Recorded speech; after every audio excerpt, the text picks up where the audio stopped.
AIM party जो किशनगंज लोकसभा जीत का दावा कर रही है। भारत माता की।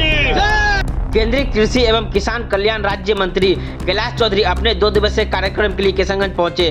किशनगंज के कोचाधाम प्रखंड के विभिन्न पंचायतों में चलाए जा रहे विकसित भारत संकल्प यात्रा में क्या शिरकत, योजनाओं की दी जानकारी।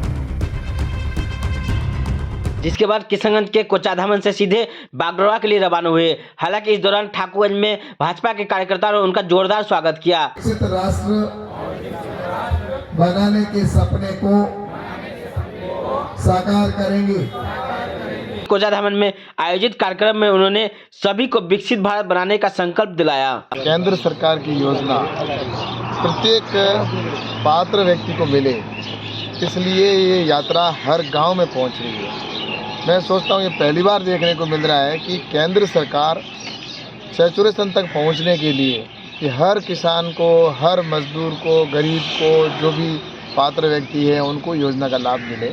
और निश्चित रूप से इसके लिए गाँवों के अंदर कैंप लगाए जा रहे हैं और उन कैंपों के अंदर जो ज़रूरतमंद है या जिसको आवश्यकता है उनके फॉर्म भरे जा रहे हैं, ताकि भविष्य में भी उनको इस योजना का लाभ मिले और हम आने वाले समय में भारत को विकसित राष्ट्र बना सकें। तो विकसित भारत की संकल्पना को लेकर प्रधानमंत्री नरेंद्र मोदी जी की जो योजना है वो नीचे ग्राउंड लेवल तक पहुँचे, इसके लिए ये यात्रा सभी गाँवों के अंदर पहुँच रही है। तो निश्चित रूप से मैं धन्यवाद देना चाहता हूँ आदरणीय प्रधानमंत्री जी को कि उन्होंने ऐसा एक संकल्प लिया जिसमें भारत को विकसित राष्ट्र भी बनाना है और हर वर्ग को उसका लाभ मिले। आज किसानों के लिए ड्रोन टेक्नोलॉजी पहली बार गाँवों के अंदर पहुँच रही है। किसान ड्रोन से खेती करेगा भविष्य के अंदर। तो ये टेक्नोलॉजी पहुँचाना किसानों के लिए हो, चाहे युवाओं के लिए या आम व्यक्ति को इस योजना का लाभ मिले, इस दृष्टि से ये यात्रा निकाली जा रही है, जिसका यहाँ पर पूरे देश भर में कार्यक्रम होता है। कांग्रेस छापेमारी की गई, 253 करोड़ केस बरामद हुआ है।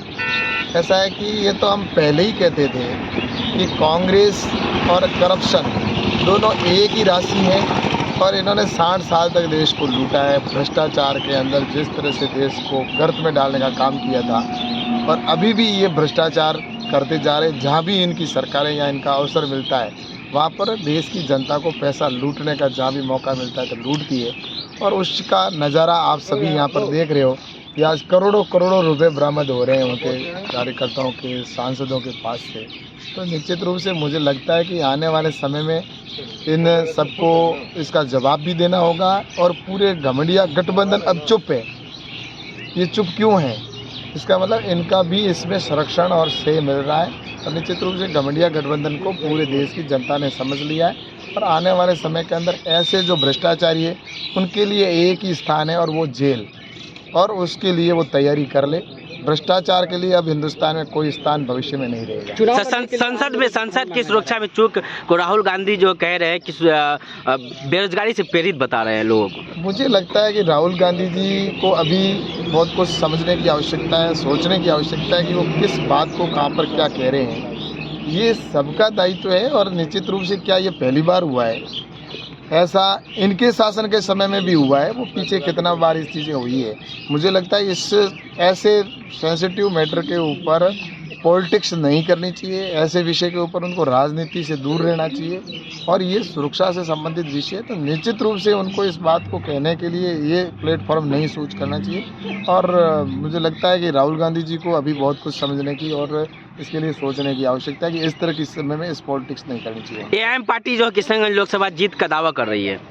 भारत माता की।